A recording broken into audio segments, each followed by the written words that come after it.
ये देश भारतवर्ष जो अपने आप में संपूर्ण है, हर चीज से संपूर्ण है, लेकिन उसके बावजूद भी इस देश के आजादी की आज 80वीं वर्षगांठ मनाई जा रही है, जिसमें न जाने कितनी परियोजनाएं बनी रही होंगी।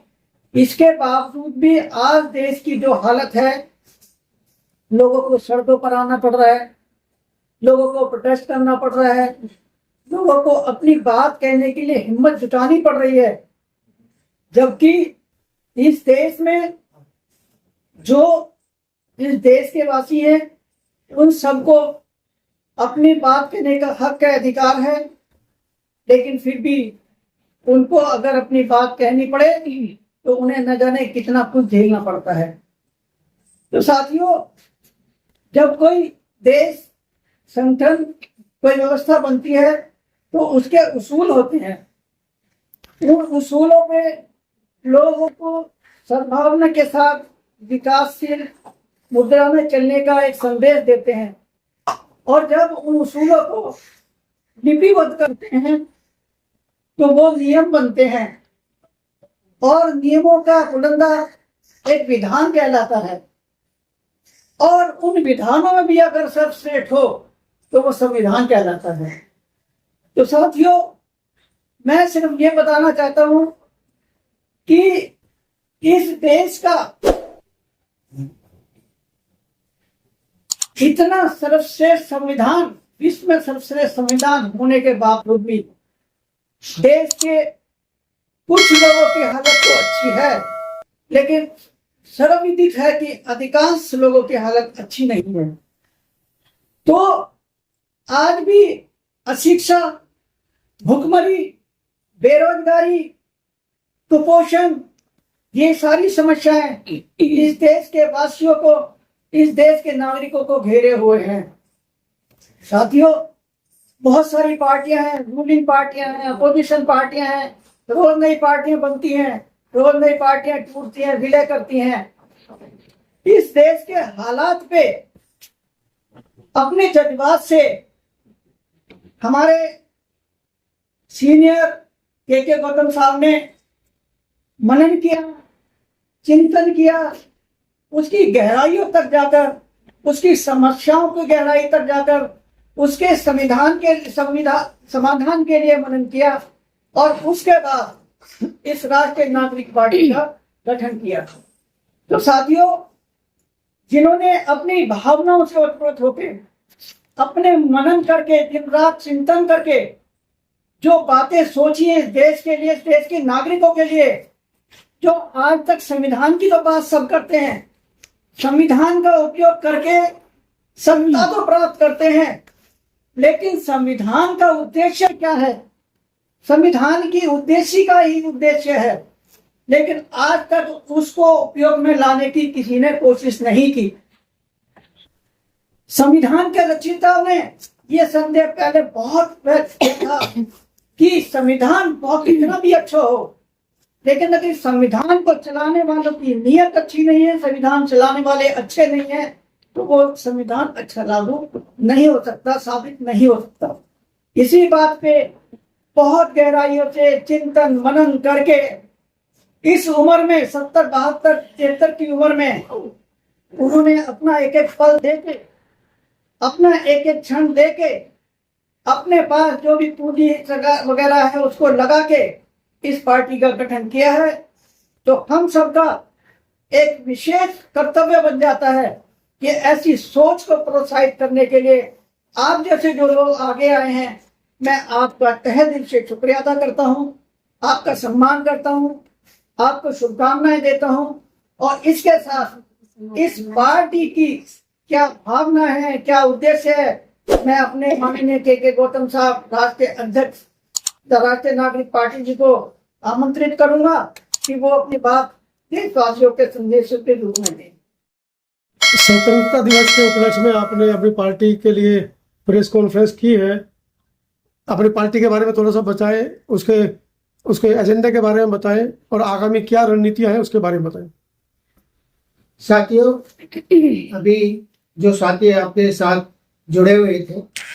उनका नाम आर.के. गौतम जी है, एडवोकेट हैं और पार्टी के राष्ट्रीय प्रवक्ता एवं उत्तर प्रदेश के प्रभारी हैं।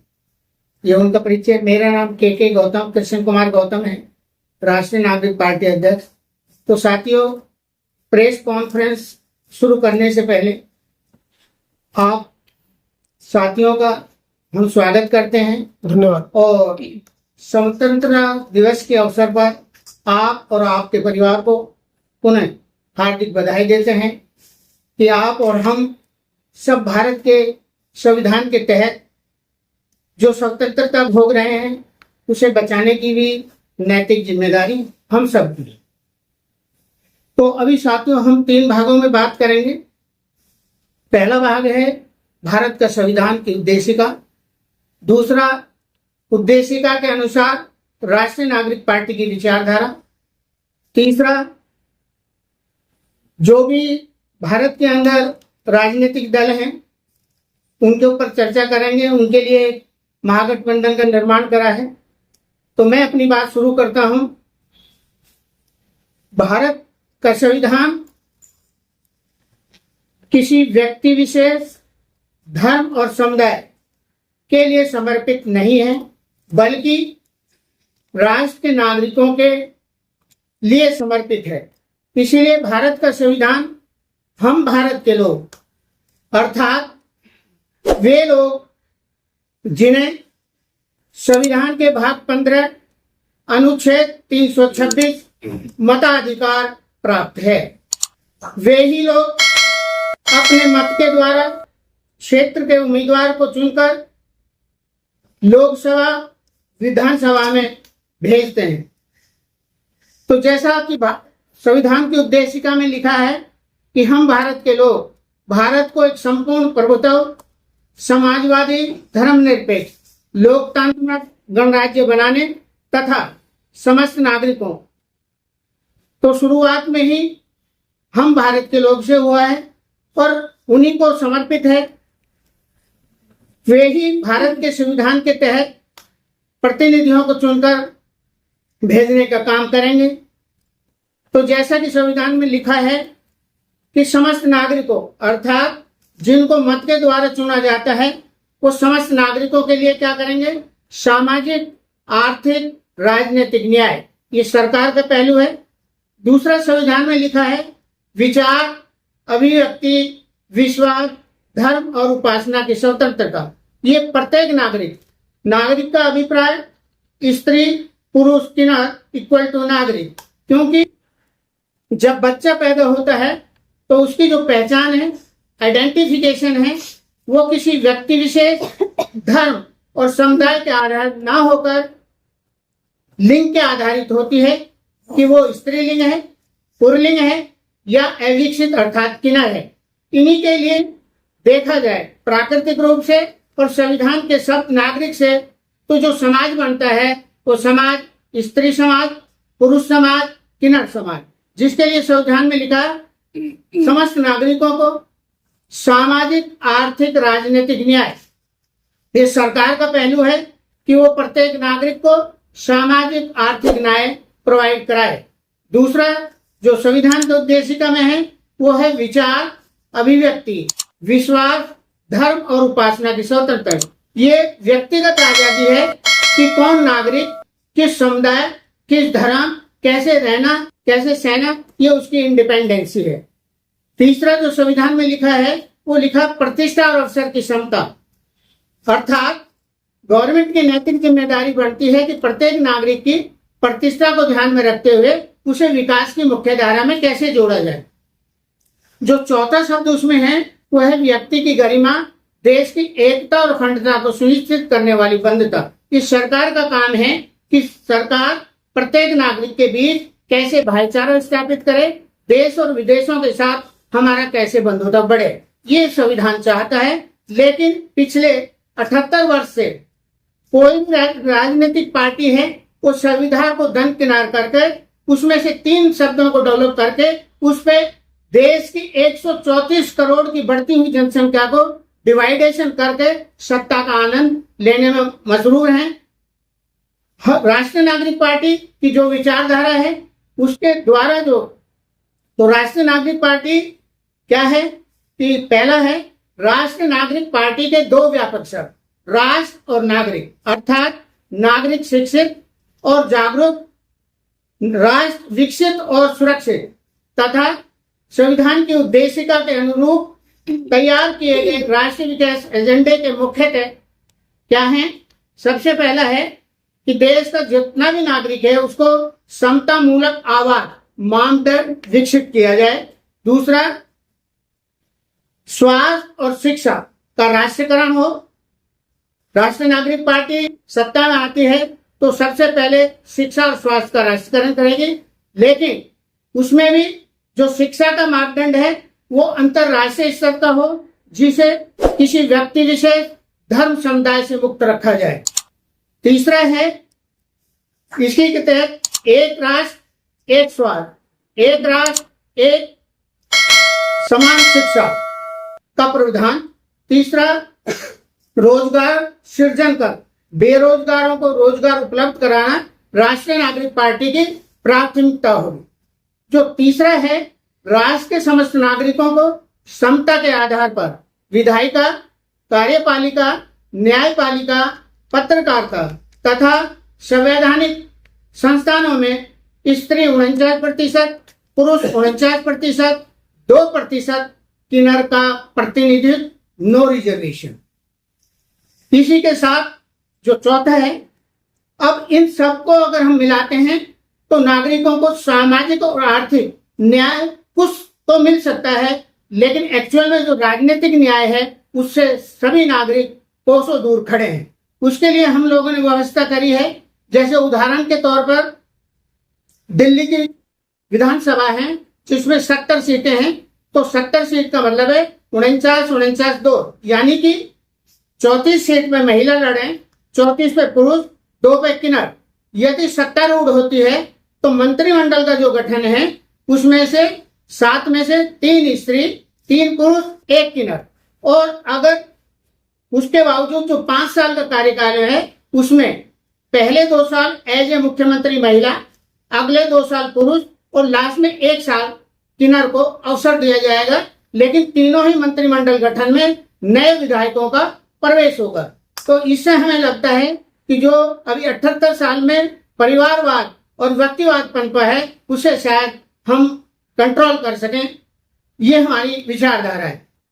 हम अभी हाल में ही हमने तय करा है कि जो 2027 में चुनाव होने जा रहे हैं, पंजाब, उत्तराखंड और आपका उत्तर प्रदेश, तो जो भी उनकी संख्या है, जैसे आपका उत्तर प्रदेश है वहां पे 403 सीटें हैं, तो उसमें हमारा मानना है कि 199 सीट पर महिला लड़े, 199 सीट पे पुरुष लड़े और 5 सीट पे किन्नर लड़े।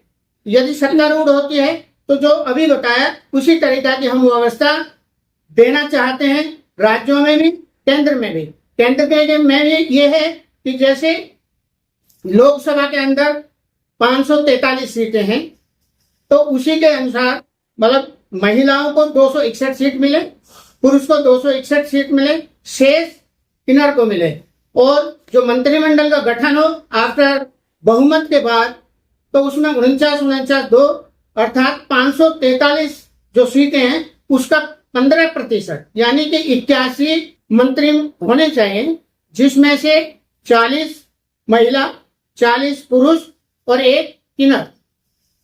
ठीक वैसे ही 5 साल के कार्यकाल में पहले 2 साल जो देश का प्रधानमंत्री बने वो महिला बने, अगले 2 साल पुरुष हो, 1 साल किन्नर हो, और 5 साल के कार्यकाल में हर मंत्रिमंडल गठन में नए विधायकों का प्रवेश हो।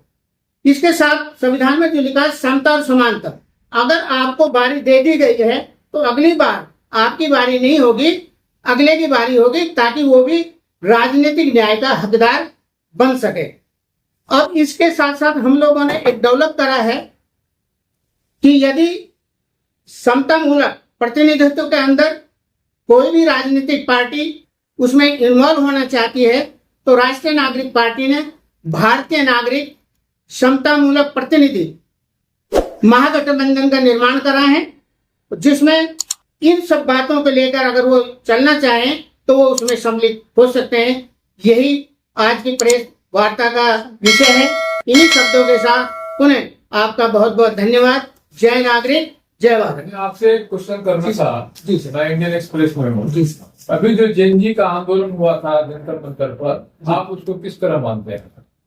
जैन जी का जो विषय है वो राष्ट्रहित में है, लेकिन उसका जो धीरे धीरे राजनीतिकरण किया जा रहा है वो एक दुर्भाग्य तो है। पंजाब में 117 सीटों पर चुनाव है, उत्तर प्रदेश में 403 सीटों पर चुनाव। इतने प्रत्याशी हैं आपके पास? देखिए, हम अपने विचारधारा को लेकर काम कर रहे हैं। हमें अगर मिलते हैं, कल हम अभी तक हमने 7 साल के अंदर केवल रोड मैप तैयार करा है। और जहां तक बात आपकी है, यदि किसी को विचारधारा अच्छी लगती है और हमें अगर उम्मीदवार मिलते हैं तो अभी जो हमने कहा है 49 दो की रेसों में 403 सीट, 117 सीट और उत्तराखंड की जो 70 सीटें हैं उसमें हम इसी प्रकार के डिवाइडेशन लेके नागरिकों को हर क्षेत्र में, ये नहीं कि राजनीति की क्षेत्र है, चाहे वो जुडिशियल है, विधायिका है, कार्यपालिका है, न्यायपालिका है, लेकिन इनमें तो थोड़ा बहुत मिल रहा था, लेकिन जो राजनीतिक न्याय की बात थी उसमें नहीं मिल पा रहा था। इसलिए हमने संविधान के उद्देशिका का अध्ययन करने के बाद ये विचारधारा को विकसित किया। आपने भी कहा कि एक उदाहरण है कि छोटी छोटी नदियां समुद्र में मिलती हैं। आपने भी गठबंधन को लेकर कहा कि जो चाहे वो हमसे गठबंधन कर सकता है, लेकिन आप भी गठबंधन की तरफ जा पाएंगे, इंडिया की तरफ? लेकिन नहीं, हम जो विचारधारा हमने डेवलप की है और जो विचारधारा उनके पास है, उनके पास जितने भी पॉलिटिकल पार्टी है, ये चैलेंजिंग है कि वो सभी पार्टियां किसी व्यक्ति विशेष, धर्म और समुदाय के आधारित काम कर रही हैं। हम केवल संविधान का जो मूल उद्देशिका है उस पर हमारा काम करने का है।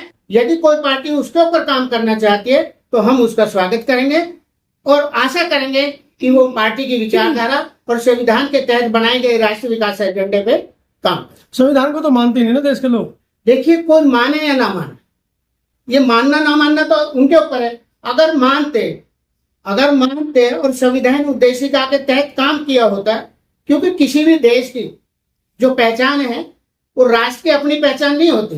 राष्ट्र की जो पहचान है वो शिक्षित, विकसित, सुरक्षित के आधार पर होती है कि वो देश कितना शिक्षित है, कितना विकसित है, कितने लोग वहां के सुरक्षित हैं। क्या उड़ीसा, जैसे आपने बताया कि उड़ीसा वाला जो आपने बंटवारा किया है वो किस आधार पर किया है? देखिए, समता और समानता में हमने किया है। जनसंख्या के आधार पर? नो, फॉर्मूला जो पॉपुलेशन है, आप देखिए महिला और पुरुष बराबर है, लेकिन अभी तक भी देश के अंदर महिला और पुरुष में भी पुरुष प्रधान रखते हुए सीटों का डिवाइडेशन होता है, वो भी परिवारवाद और व्यक्तिवाद।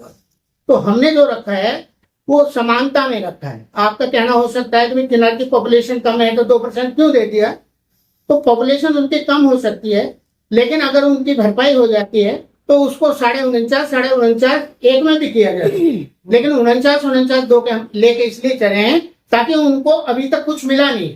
दूसरा जो हमने इसमें रखा है वो ये रखा है कि स्त्री पुरुष के साथ साथ किन्नर समाज पर प्रत्येक नागरिक को पैतृक संपत्ति में हिस्सेदारी तथा अभिभावक संरक्षक के नाम के साथ सामाजिक न्याय भी इसमें सम्मिलित है, जो अभी मेरे वक्तव्य से बाहर है। बहुत बढ़िया। राष्ट्रीय कोर कमेटी में कितने सदस्य हैं आपके?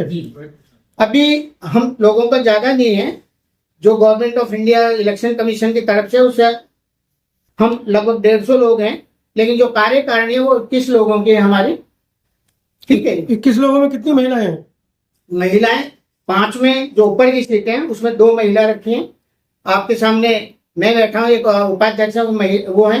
अभी हम जो फीलिंग कर रहे हैं वो केवल किन्नर की कर रहे हैं कि किन्नर हमारे साथ अभी नहीं जुड़ पाया है, लेकिन ये नहीं है कि हमारी विचारधारा चेंज हो गई है। हमारी विचारधारा वही है 49। आपके कितने राज्यों में अभी समर्थन कर? जी सर, अभी जो पार्टी का जो संगठन है फिलहाल महाराष्ट्र, उत्तर प्रदेश और आपका उत्तराखंड, इसमें हमारे जो पदाधिकारी हैं अभी जो नॉमिनेशन है वो केवल प्रभारी के रूप में है। विकसित करना, जैसे ही वो बताएंगे इसको क्या बनाना है तो हम विकसित करने का काम। चलिए आखिरी सवाल ले लेते हैं।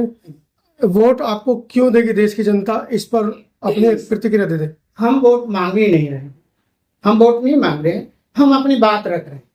वोट आपका है, सोच आपकी है, निर्णय आपका है। हम तो केवल विचारधारा रख रहे हैं। संविधान ये चाहता है, यदि आप ये समझते हो। दूसरी बात इसमें यह है, मान लो एक जैसे हमें उत्तर प्रदेश मान लीजिए मिल जाता है, तो हमने उसकी एक रूपरेखा तैयार करी है कि विधानसभा स्तर पर वो सारी जन सुविधाएं जो एक नागरिक को जरूरत है, और हमारा ये मानना है कि कोई भी एक विधानसभा से दूसरी विधानसभा में उनको ना लेने जाए।